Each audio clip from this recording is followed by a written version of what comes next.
Duta Kabupaten Buleleng kembali akan menampilkan tari kreasi dengan judul Bayu Jantra Pengamesan.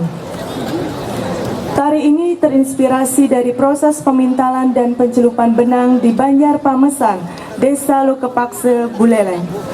Diawali dari sabda dalam yang menitahkan keturunan Ki Dukuh Sagening untuk menjadi pemintal dan pencelup benang. Dengan menggunakan daun dari pohon taung sebagai pewarna hijau benang dan dengan proses pemintalan benang secara tradisional menggunakan alat yang disebut jantra. Maka dari itu, di zaman tersebut, keturunan Dukuh Sagening bekerja sebagai pencelup atau pengames benang, dinamakan Banjar Pamesan.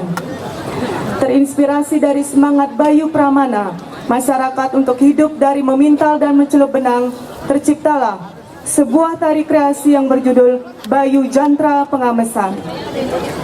Adapun penata tari I Gusti Ayu Dwi Parwiti, penata tabuh Ngurah Agung Rizky Restu Aji, penggagas cerita Putu Aryadnya, dan penanggung jawab Kelian Banjar Dinas Pamesan dan Kelian Banjar Adat Pamesan.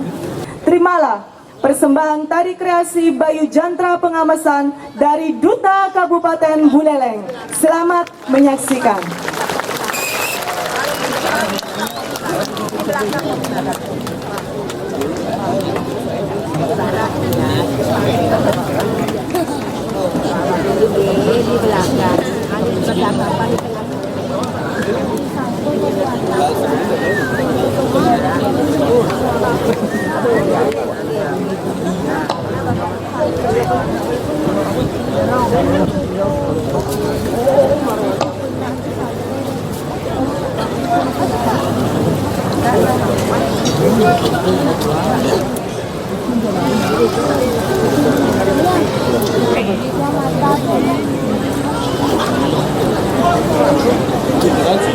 Oh,